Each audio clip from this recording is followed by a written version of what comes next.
नमस्कार, आप सभी का बहुत स्वागत है। मैं हूं आपके साथ माजिद अंसारी और आप देख रहे हैं 30 मिनट में राजस्थान।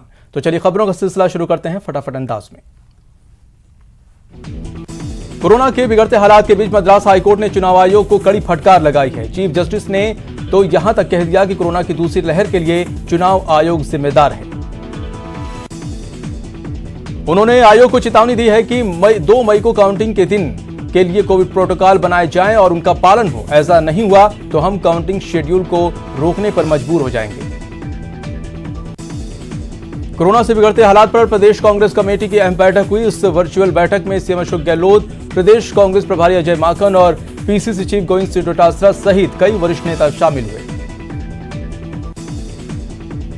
कोरोना काल में कई बड़ी कंपनियां भारत की मदद के लिए आगे आ रही हैं। इसी कड़ी में गूगल ने भी मेडिकल सप्लाई में मदद करने के लिए हाथ बढ़ाया है। गूगल के सीईओ सुंदर पिचाई ने ट्विटर के जरिए इस बात का ऐलान करते हुए 135 करोड़ रुपए की मदद देने की बात कही है।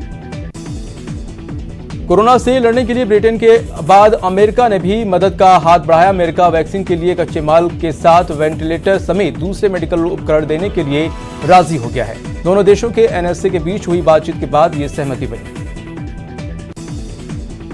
राजस्थान सरकार ने प्रदेश के 18 साल से ज्यादा आयु वर्ग के सभी लोगों को मुफ्त वैक्सीन लगाने का फैसला किया है। मुख्यमंत्री अशोक गहलोत ने सोशल मीडिया पोस्ट करके इसकी घोषणा की है। सीएम अशोक गहलोत ने इस पर 300 करोड़ रुपए खर्च करने का दावा किया है। चिकित्सा मंत्री डॉक्टर रघु शर्मा ने प्रदेश सरकार के मुफ्त वैक्सीन के फैसले को ऐतिहासिक बताया। उन्होंने कहा है कि अगर केंद्र सरकार पहले ही वैक्सीन के खर्चे की जानकारी देती तो उसे बजट में शामिल कर लेती। देश में कोरोना के खिलाफ चल रहा वैक्सीनेशन प्रोग्राम ने 100वां दिन का पड़ाव पार कर लिया है। 16 जनवरी से अब तक देश में 14 करोड़ 8 लाख 2 हजार से ज्यादा लोगों को वैक्सीन दी गई है, जो देश की आबादी का 10% है। एक्सपर्ट के मुताबिक कोरोना की तीसरी लहर को रोकने के लिए देश की 70% आबादी को वैक्सीन लगाना जरूरी है। बड़ी आबादी को वैक्सीन देकर इजरायल और ब्रिटेन कोरोना के केस को नियंत्रित करने में सफल रहे हैं। उत्तराखंड में कोविड संक्रमण के बढ़ते मामलों के बीच गुरुद्वारा श्री हेमकुंड साहिब प्रबंधक ट्रस्ट ने हेमकुंड साहिब यात्रा को टाल दिया है। ये यात्रा 10 मई से शुरू होने वाली थी। कोरोना से जंग के बीच ऑक्सीजन मुहैया कराने के लिए आगे आई रिलायंस इंडस्ट्री लिमिटेड की तारीफ व्यापारियों के संगठन CAIT ने RIL के चेयरमैन मुकेश अंबानी के साथ रतन टाटा और नवीन जिंदल को लोगों की मदद के लिए शुक्रिया कहा है। कोरोना वायरस महामारी से जंग लड़ रहे भारत के साथ संयुक्त अरब अमीरात ने कंधे से कंधा मिलाकर खड़ा है। इस बीच यूएई ने भारत के प्रति अपना समर्थन और प्यार जताने के लिए बुर्ज खलीफा को तिरंगे के रंग में रंग दिया। ये सबसे ऊंची इमारत है, उस पर लिखा है स्टे स्ट्रॉन्ग इंडिया का मैसेज दिया है। देश में कोरोना वायरस की बेकाबू रफ्तार रोज नए रिकॉर्ड बना रही है। पिछले 24 घंटे के अंदर देश में 3,52,991 लोग संक्रमित पाए गए हैं, जिसके बाद पॉजिटिव मरीजों का आंकड़ा 1,73,00,000 को पार कर गया है। पिछले 24 घंटे में कोरोना से 2,812 लोगों की मौत हो गई है। इसके साथ ही कोरोना से मौत का आंकड़ा 1,95,000 को पार कर गया है। वहीं पिछले 24 घंटे में 2,19,272 लोग कोरोना से रिकवर हुए, जिसके बाद रिकवर हुए मरीजों का आंकड़ा 1,43,00,000 को पार कर चुका है। देश में एक्टिव केस की संख्या भी 28 लाख के पार हो गई है। अब यहां 28,07,000 से ज्यादा मरीजों का इलाज चल रहा है। महाराष्ट्र में 24 घंटे के दौरान 66,191 नए मरीज मिले हैं, जबकि 61,450 मरीज ठीक हुए हैं। वहीं 832 लोगों की मौत हुई है। वहीं यूपी में 24 घंटे के दौरान 35,311 लोगों की कोरोना रिपोर्ट पॉजिटिव आई है। वहीं 25,633 लोग रिकवर हुए हैं और 206 लोगों की मौत हुई है। इधर 24 घंटे के दौरान दिल्ली में 22,933 लोग कोरोना संक्रमित पाए गए। वहीं 21,071 लोग रिकवर हुए हैं। 350 की मौत हुई है। दिल्ली में एक्टिव केस की संख्या 94,000 को पार कर गई है। छत्तीसगढ़ में पिछले 24 घंटे में 12,666 लोग कोरोना संक्रमित पाए गए। इस दौरान 11,595 लोग ठीक हुए और 190 की मौत हुई। मध्य प्रदेश में पिछले 24 घंटे में 13,601 लोग कोरोना संक्रमित पाए गए हैं, जबकि 11,324 लोग रिकवर हुए और 92 लोगों की मौत हुई। गुजरात में 24 घंटे में 14,296 लोग कोरोना संक्रमित मिले हैं, जबकि 6,727 लोग रिकवर हुए हैं और 157 की मौत हुई है। राजस्थान में पिछले 24 घंटे में कोरोना के 15,809 नए मामले सामने आए हैं। वहीं 6,649 लोग डिस्चार्ज हुए हैं, 74 लोगों की मौत हुई है। कोटा में कोरोना से मौत के आंकड़ों में लगातार इजाफा हो रहा है। पिछले 24 घंटे में 7 और मरीजों की कोरोना के कारण मौत हो गई, जिसके बाद कोटा में कोरोना से मौत का आंकड़ा 253 पहुंच गया है। प्रदेश में आज से नई गाइडलाइन लागू की गई है। नए नियमों में आज से निजी वाहनों के एक जिले से दूसरे जिले में जाने पर रोक है। केवल इमरजेंसी या अत्यावश्यक सेवाओं के लिए ड्राइवर के साथ 50% बैठक क्षमता तक ही अनुमति होगी। आज से एक जिले से दूसरे जिले में जाने पर पाबंदी लगा दी गई है। दौसा जिले में भी भरतपुर, करौली, अलवर, सवाई माधोपुर, टोंक और जयपुर आने वाले रास्तों पर सीमाएं सील की गई हैं। यहां पर बिना वजह आ रहे यात्री वाहनों को रोका जा रहा है। कोरोना महामारी की दूसरी लहर को रोकने के लिए गहलोत सरकार एक्शन मोड में है। आज से निजी वाहनों के एक जिले से दूसरे जिले में जाने पर भी रोक लग गई है। चूरू में पुलिस ने कोरोना एडवाइजरी की पालना में कार्रवाई करते हुए सीकर जिले के लक्ष्मणगढ़ में से आए निजी वाहन का 29,000 रुपए का चालान काटा। पाली के सोडावास गांव में एक ही परिवार की 4 शादियों में 500 से अधिक लोगों की भीड़ के खिलाफ जिला प्रशासन और पुलिस ने सख्त कार्रवाई की। एसडीएम और तहसीलदार ने मौके पर पहुंचकर शादी समारोह के आयोजक से 1 लाख का जुर्माना वसूला। इस सख्ती के बावजूद कुछ लोग शादियों में नियम तोड़ने से बाज नहीं आ रहे। ऐसा ही एक मामला सीकर में आया, जहां बड़ी संख्या में लोग शादी समारोह में शिरकत करते नजर आए। इसके बाद मौके पर पहुंचे प्रशासनिक दल ने 25,000 रुपए का चालान काटा। अजमेर में लगातार बढ़ते कोरोना मामलों के बावजूद आज आमजन में जरा भी खौफ नहीं है। सब्जी मंडी में तो लोगों की भारी भीड़ लग रही है। सवाई माधोपुर जिले में वीकेंड कर्फ्यू के बाद बाजार खुलते ही ग्राहकों की भारी भीड़ खरीदारी के लिए उमड़ पड़ी, जो कोरोना संक्रमण को खुले तौर पर दावत देती नजर आई। एक तरफ कोरोना का संक्रमण तेजी से बढ़ रहा है, दूसरी ओर लोग हैं कि मानने को तैयार नहीं।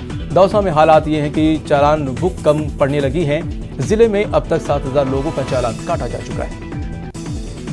कोरोना संक्रमण से लड़ने के लिए नए नियम कायदे बनाए जा रहे हैं, लेकिन भरतपुर में नियम कायदे फेल नजर आते हैं। सुबह सब्जी मंडी में हजारों की तादाद में लोग नजर आते हैं, जिससे दिशा निर्देशों की धज्जियां उड़ रही हैं। जन अनुशासन पखवाड़े की गाइडलाइन में संशोधन के बाद अब पेट्रोल पंप सुबह 7 बजे से दोपहर 12 बजे तक खुलेंगे। ऐसे में भरतपुर जिले में पेट्रोल पंप्स पर भीड़ उमड़ पड़ी है।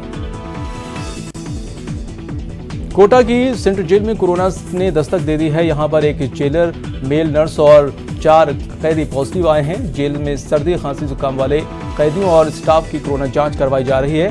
वहीं 2 कैदियों की मौत भी हो गई है। इनमें से एक कोरोना पॉजिटिव था, जबकि दूसरा सस्पेक्टेड बताया जा रहा है। राजस्व मंत्री हरीश चौधरी ने बाड़मेर में कोरोना के हालात पर समीक्षा बैठक में हिस्सा लिया। उन्होंने जिले के हालात पर अधिकारियों के साथ विस्तार से चर्चा की और व्यवस्थाओं को और कारगर बनाने के निर्देश दिए। डूंगरपुर में लोग लापरवाही से बाज नहीं आ रहे। आज बिजली बिल जमा कराने वालों की भारी भीड़ जमा हो गई। लंबी लंबी कतारों में लोग बिना सोशल डिस्टेंसिंग के खड़े दिखे। कोटा में कोरोना के बढ़ते केस के बाद जगह जगह सैनिटाइजेशन का काम शुरू हो गया है। आज वार्ड नंबर 37 की पार्षद कौशल्या बाई ने सब्जी मंडी क्षेत्र में सैनिटाइजेशन का शुभारंभ किया। सीकर के नवलगढ़ पुलिया के पास पीसीसी चीफ गोविंद सिंह डोटासरा जाम में फंस गए। यहां पर पुलिस वाहनों की चेकिंग कर रही थी और शहर में आने जाने वालों के कारण पूछ रही थी। इस पर डोटासरा ने पुलिस से कहा कि जांच शहर के सभी बाहरी चेकपोस्ट पर की जाए। इसके बाद पुलिस ने वहां से चेकपोस्ट हटा लिया और जाम खत्म होने पर यातायात सुचारू हुआ।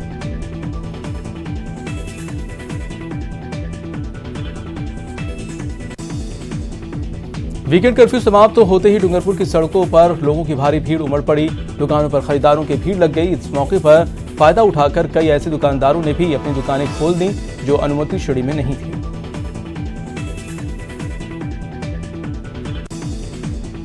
ऑक्सीजन की कमी को देखते हुए सीकर की नीमका थाना में प्रशासन ने ऑक्सीजन के प्लांट को कब्जे में ले लिया। इस प्लांट की क्षमता 20,000 लीटर ऑक्सीजन की है।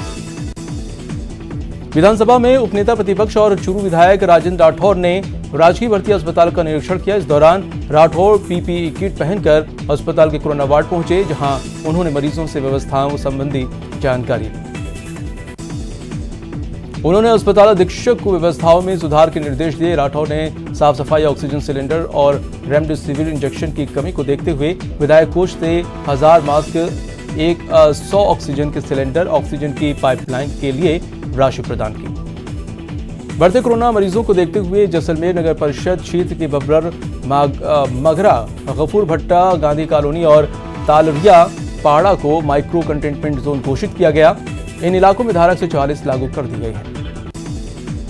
कोरोना संकट में मदद के लिए अजमेर उत्तर से बीजेपी विधायक वासुदेव देवनानी ने विधायक सेवा केंद्र का शुभारंभ किया।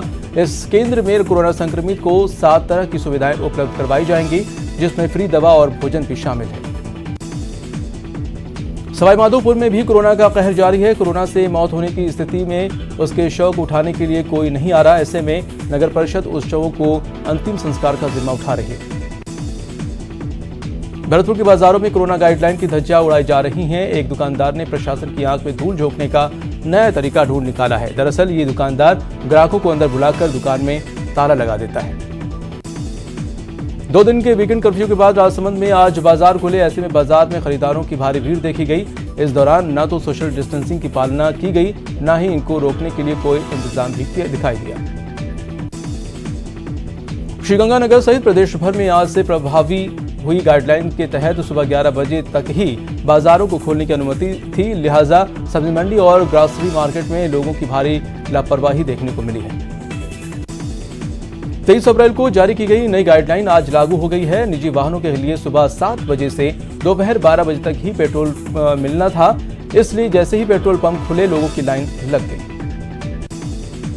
कोरोना के इस बुरे दौर में सरकार की गाइडलाइन के चलते 11 बजे बाजार बंद होने के चलते और रोजगार के संकट के बीच द स्मार्ट अजमेरियन संस्था की ओर से गरीब और पैसे की कमी से जूझ रहे लोगों की समस्या को ध्यान में रखकर उनकी कुछ सहायता की जा रही है। करौली में विधायक लाखन सिंह बीड़ा अचानक जिला चिकित्सालय पहुंचे और कोरोना आईसीयू और वार्डों की निरीक्षण किया। इस दौरान विधायक ने पीएमओ की व्यवस्थाओं में सुधार के आवश्यक निर्देश भी दिए। अजमेर के जवाहरलाल नेहरू अस्पताल के सामने की 2 मेडिकल दुकानों को 72 घंटे के लिए सीज कर दिया गया।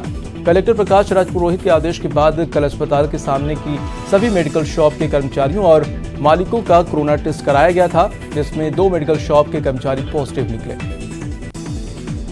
बीकानेर में कोरोना गाइडलाइन के उल्लंघन पर पुलिस सख्ती दिखा रही है और लोगों से जुर्माना वसूल रही है। इसके साथ ही प्रशासन लोगों से घरों में रहने की अपील कर रही है।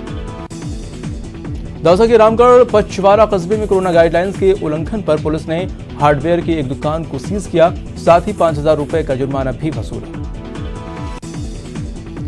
कोरोना काल में पाली विधायक डॉक्टर ज्ञानचंद पारख जी जान से जनसेवा में जुटे हुए हैं। वैसे तो पारख लाल के 365 दिन बांगड़ अस्पताल पहुंचते हैं, लेकिन कोरोना काल में उन्होंने अपनी ड्यूटी और बढ़ा दी है। पाली विधानसभा से लगातार 5 बार के विधायक पारख 4 दशक से चिकित्सा सेवा में सक्रिय है। झुंझुनू नगर परिषद की आयुक्त अनीता खीचड़ कोरोना संकट में लगातार लोगों की मदद कर रही हैं। वो न सिर्फ लोगों में मास्क बांट रही बल्कि इंदिरा रसोई के जरिए जरूरतमंदों की मदद भी कर रही हैं। आयुक्त अनीता ने एक टीम बना रखी है जो 25 माह से लगातार काम कर रही है। पश्चिम बंगाल विधानसभा चुनाव के 7वें चरण की वोटिंग सुबह 7 बजे से जारी है। इस चरण में 36 सीटों पर मतदान हो रहा है। यहां कुल 268 उम्मीदवार किस्मत आजमा रहे हैं। इस बीच प्रधानमंत्री नरेंद्र मोदी ने लोगों से अपील की है कि कोरोना प्रोटोकॉल को ध्यान में रखते हुए वोटिंग करें। रणथंभौर नेशनल पार्क में निकलकर 2 पैंथर सवाईमाधोपुर के एक होटल में जा घुसे। उन पैंथरों पर जैसे ही एक कर्मचारी की नजर पड़ी, वो हक्का बक्का रह गया। देखते ही देखते होटल में पैंथर होने की बात आग की तरह फैल गई, जिससे होटल में हड़कंप मच गया। झालावाड़ रोड स्थित सिटी मॉल के सामने नगर विकास न्यास द्वारा करवाए जा रहे नाले के काम को स्थानीय लोगों ने रुकवा दिया। यहां नाला गहरा करने के लिए ठेकेदार ब्लास्टिंग करवा रहा था, जिस कारण आसपास के 3 मल्टी स्टोरी बिल्डिंग्स में वाइब्रेशन हो रहा था। खरौली में एक पुलिसकर्मी की पत्थर मारकर हत्या कर दी गई है। वारदात की सूचना मिलने पर एसपी और भरतपुर आईजी सहित तमाम जाब्ता मौके पर पहुंचा और अब आरोपियों की तलाश शुरू कर दी गई है। बारा के छपड़ा में मोटरसाइकिल सवार एक युवक को रेलवे ट्रैक पर पार करना महंगा पड़ गया। ट्रैक पार करते समय सामने से आ रही मालगाड़ी ने बाइक को अपनी चपेट में ले लिया। गनीमत रहे कि युवक सकुशल बच गया। कोटा की टावा पंचायत समिति के गुआड़ी गांव में पानी टंकी की दीवार गिर गई। हादसे में एक महिला सहित 3 लोग घायल हो गए। बारा के अंता में बाइक और कार की टक्कर हो गई। हादसे में बाइक सवार युवक की मौत हो गई, जबकि उसका भाई गंभीर रूप से घायल हो गया। अजमेर भीलवाड़ा नेशनल हाईवे पर पीर बाबा की पुलिया सथाना के पास एक ट्रक पलट गया। कड़ी मशक्कत के बाद ड्राइवर को बाहर निकाला गया। श्रीगंगानगर के सूरतगढ़ में चोरों ने होटल गोल्डन के बाहर खड़ी बाइक की चोरी की घटना को अंजाम दिया। चोरों ने महज 5 मिनट में बाइक चोरी कर ली। चोरों की पूरी करतूत होटल के बाहर लगे सीसीटीवी में कैद हो गई है। घटना के बाद बाइक मालिक ने सिटी थाना सूरतगढ़ में मामला दर्ज करवाया है। पुलिस के हाथ घटना के 4 दिन बाद भी खाली है। अलवर के शाहजहांपुर कस्बे में कबाड़ की गोदाम में भीषण आग लगी। आग की सूचना पर नीमराड़ा और बहरोड से दमकल की गाड़ियां मौके पर पहुंचकर आग बुझाने में जुट गई। करीब 3 घंटे की मशक्कत के बाद आग पर काबू पाया गया। उदयपुर के शहर के पुरोहितों की मादड़ी इलाके में बने कबाड़ गोदाम में सर्किट से आग लग गई है। ये आग पास में बने दूसरे गोदाम में भी फैल गई। सूचना पर प्रतापनगर थाना पुलिस और नगर निगम की 6 दमकल की टीम्स पहुंची और कड़ी मशक्कत के बाद आग पर काबू पाया। कोरोना काल में महावीर जयंती सादगी से मनाई गई। जयपुर की वैशाली नगर की नेमी सागर कॉलोनी में जैन भक्तों ने घर की छतों पर महावीर जयंती मनाई। इस दौरान भगवान महावीर की शोभा यात्रा भी निकाली गई। राजस्थान विधानसभा के अधिकारी जय कुमार जैन बड़जात्या ने भी परिवार के साथ छत पर ही महावीर जयंती मनाई। कोटा की मुक्केबाज बेटी अनुदति चौधरी का घर पहुंचते ही जोरदार स्वागत किया गया। बता दें कि पोलैंड में आयोजित यूथ विश्व मुक्केबाजी चैंपियनशिप में अनुदति ने 69 किलोग्राम भार वर्ग में जीत हासिल की है। अनुदति यूथ बॉक्सिंग में विश्व की नंबर 1 खिलाड़ी बन गई है। नेटवर्क 18 ये सुनिश्चित करना चाहता है कि हर भारतीय को कोविड-19 टीकाकरण मिले। टीकाकरण जागरूकता बढ़ाने के लिए नेटवर्क 18 और फेडरल बैंक की पहल संजीवनी और शॉर्ट ऑफ लाइफ को सपोर्ट करें। Health expert Apollo 24/7।